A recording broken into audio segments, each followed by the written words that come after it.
is in this room right now. It is such a treat to be part of this. Yes, thank you, thank you, thank you. Well, we live in a universe of stuff. Stuff. And one word for that is matrix. We live in a matrix. Maybe not a piece of artificial intelligence invented by the architect, but a matrix of interacting webs of matter and energy and information. And the word matrix comes from a Latin word. And the word is mater, and that word means mother. And the word material comes from the same place, meaning mother. We live and move and have our being in mother, the matrix of all stuff. And until the sciences got separated from religion, and until a particular group of people who were trying to extend the Roman Empire decided that we should focus on the male aspect of things, in virtually every culture around the planet, that understanding was reinforced from infancy. Because all of us got it in the womb. Anyone here remember being in the womb?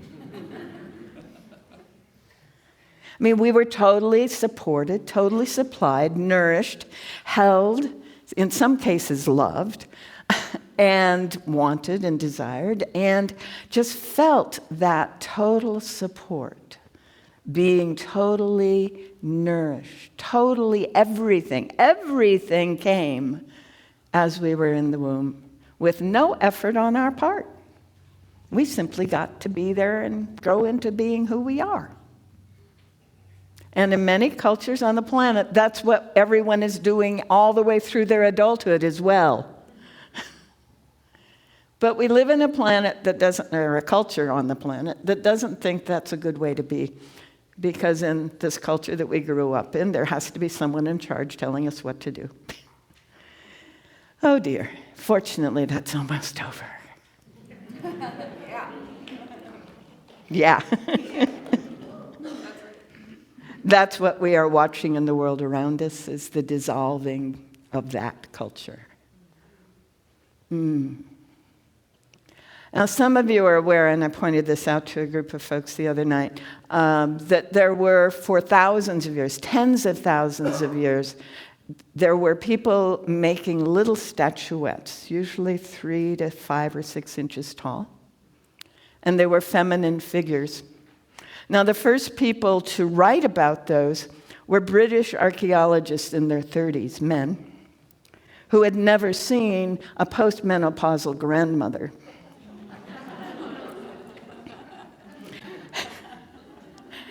And so they looked at these figures that have large, droopy breasts and big hips, and they went, oh, exaggerated sexual features.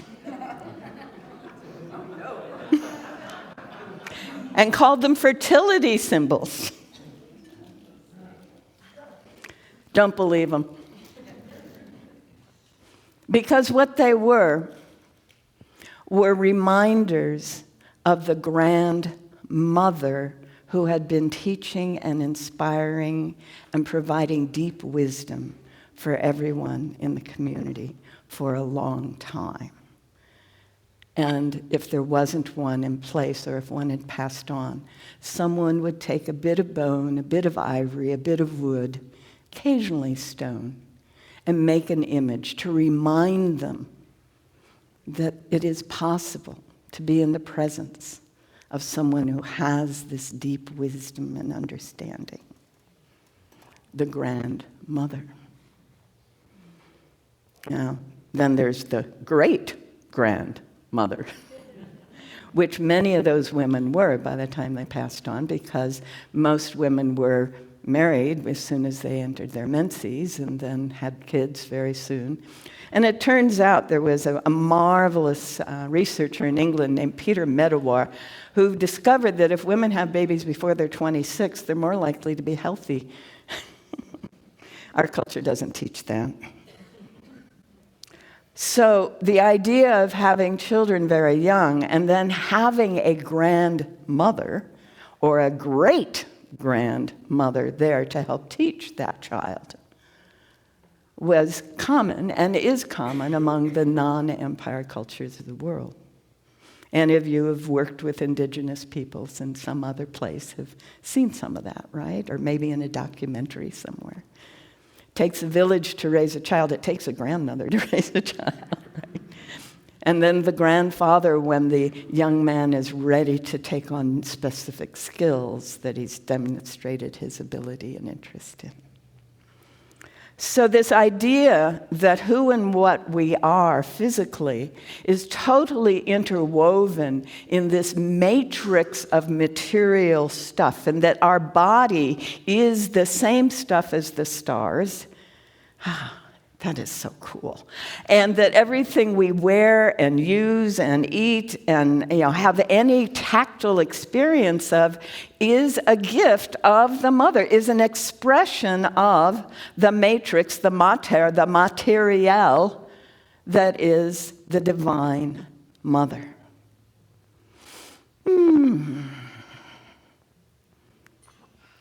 Yeah. Yeah. It means we're never disconnected. We're never separate. We're never isolated. Although in our system of giving birth and being born, it feels like it really quick. You're pulled out of the body, maybe with forceps, and then you're spread out on a table under a harsh light while some nurse checks out every part of you, and then you're injected or coated in something. Then finally, you're given back to the mother. Right? In that process, we create something that the Course in Miracles calls the ego.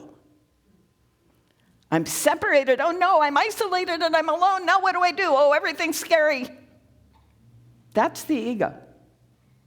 And everything the ego does is from that program. Everything that mind that was born in the moment of birth, but is not our true mind, does and thinks and says to us and experiences in the world and perceives, because it becomes our perceptual framework, is determined by that moment. And there are many, many cultures where that doesn't happen. We've all heard of women working in the fields or gathering beautiful herbs and things and going and finding their favorite spot under a favorite tree and singing the right song, and the baby is born. And then it's wrapped up in cloth and held against the chest, and the mother goes back to gathering the beautiful herbs or whatever it was she was doing. Whole different world. I was very, very lucky. I have 2 daughters, and one of them has had 2 children, and she was very kind and invited me to be present immediately following the birth. So as she was too tired to hold them skin to skin, she let me. Oh, heavenly. Heavenly. It was a divine moment when we feel that deep connection with any being. Some of you, I know, have had puppies and kittens that you feel that way about, right? And some of you have even helped baby lambs. I watched a calf be born once. That was amazing, right? Rabbits. Anyone here have rabbits? And you're right. They are so helpless. They are just these tiny little things that couldn't do anything for themselves. Of course, if they're not human, they can do something for themselves pretty quickly. But human beings take a little longer. Partly because we were nourished so fully in the womb.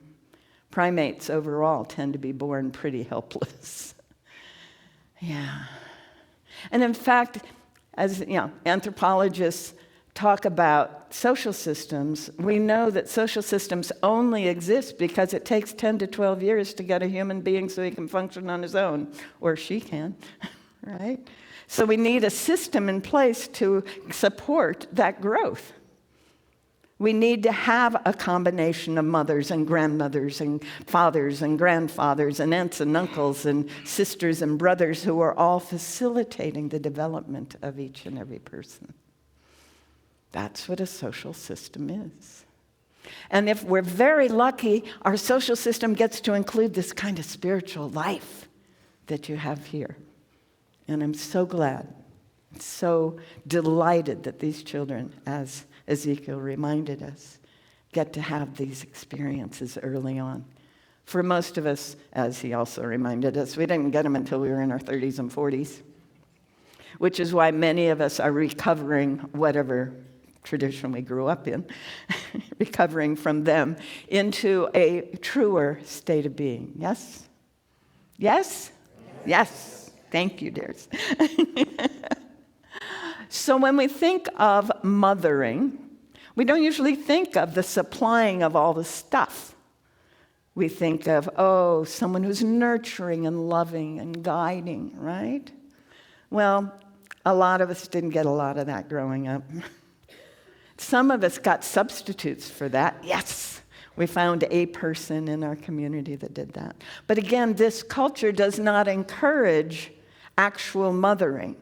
It encourages providing for.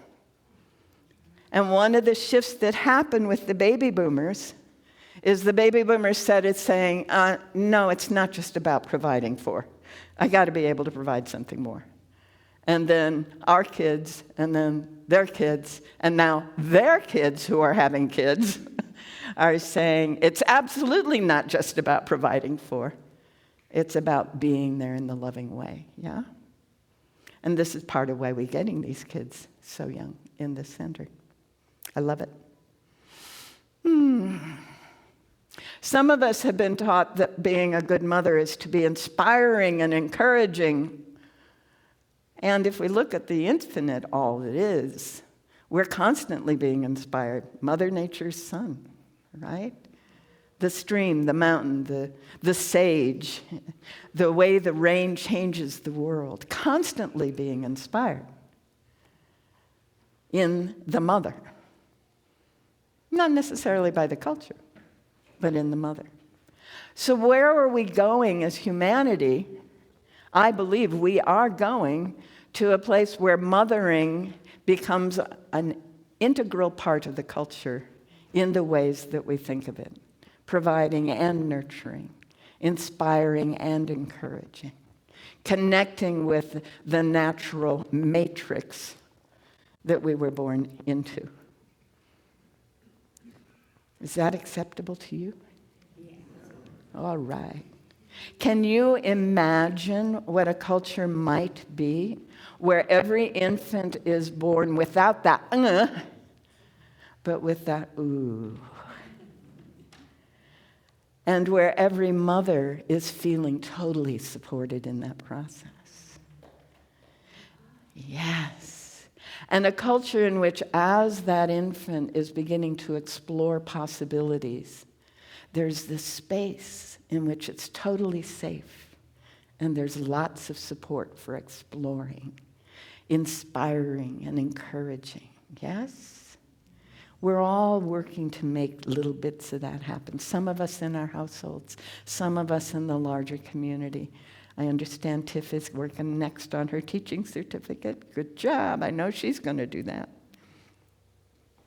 So as we imagine those possibilities, as we get clear about what that looks like, something happens. Whatever we are clear about becomes our experience, right? This is a fundamental teaching. If I'm focusing all my attention on what doesn't work, what's going to happen? More of that, yuck. But if I can start seeing, oh, yes, that possibility is unfolding. I can see it. I can energize it a little bit, right? And I can imagine it more and more clearly. And as we hold in our awareness the possibility of growing up knowing I am totally supported and supplied, I can't not be, I'm on the earth, right? Oh my goodness. And I'm totally interconnected in this matrix of being. And growing up knowing that my gifts are a unique contribution to this whole planet.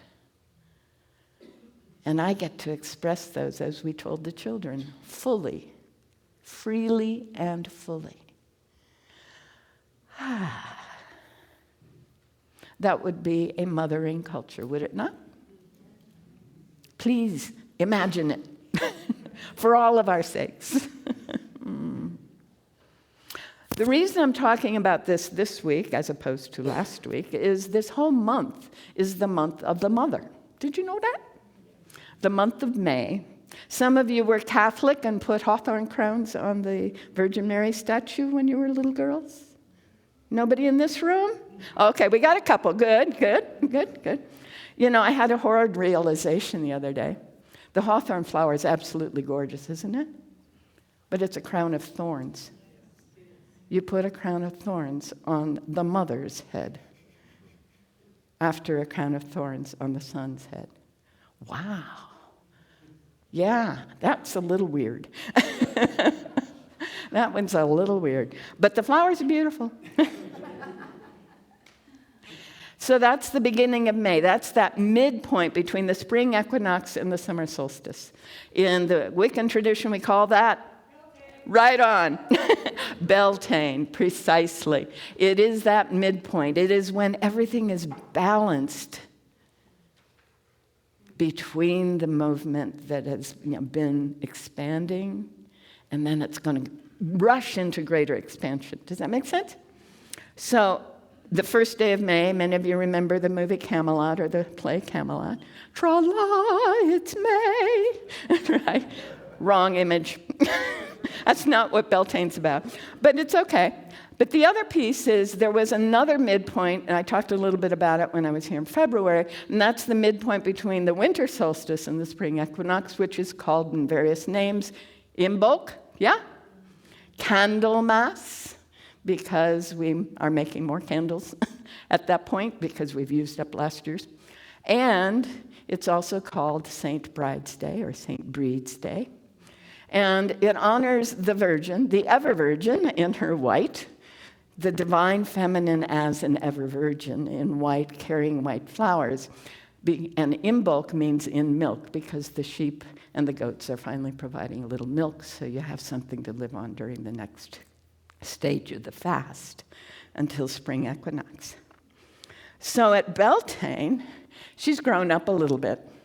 Usually she's wearing green, and it's a procession. Someone is being, guided into the church or the temple or up the hill to the tree where the sacred source spring is.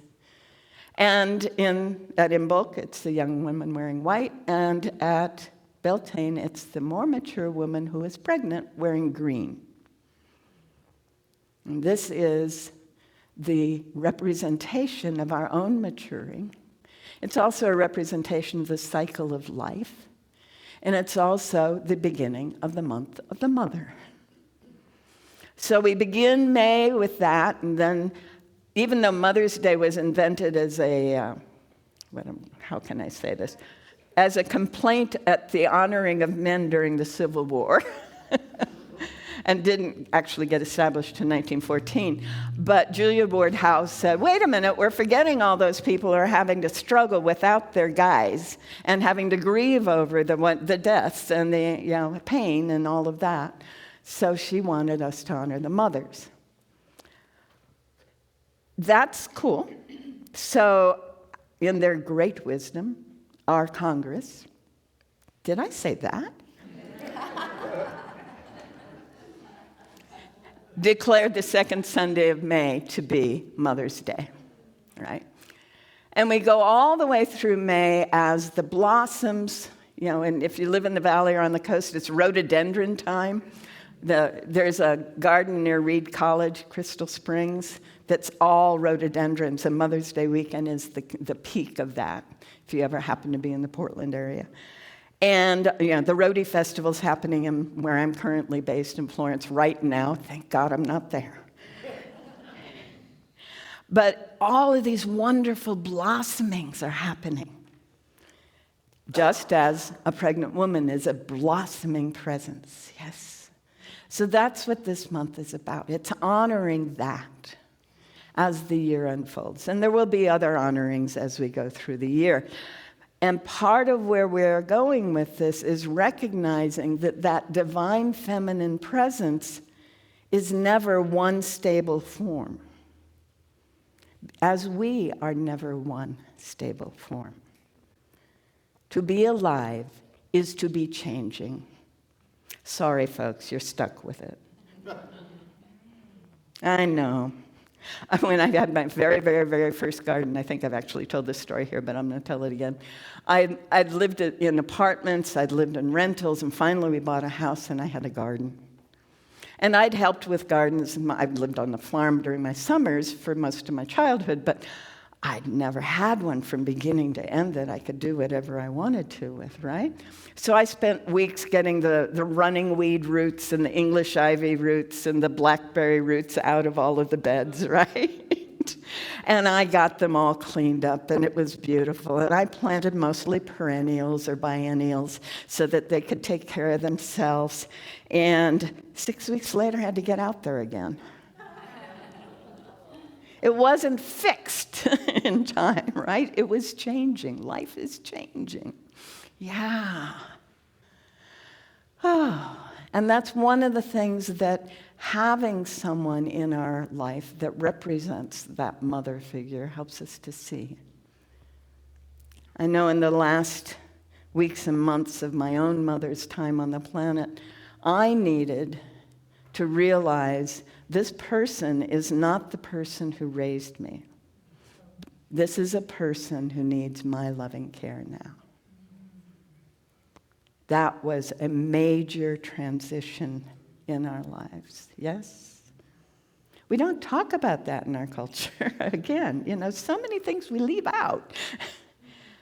We want to be aware that there are these transitions. Menses is one, menopause is another one, and then there is the time that we become the mothering figure for that older woman who has the name and some of the same memories and ways of being as the person who raised us, and who we seem to have a long history with, but is not our mom.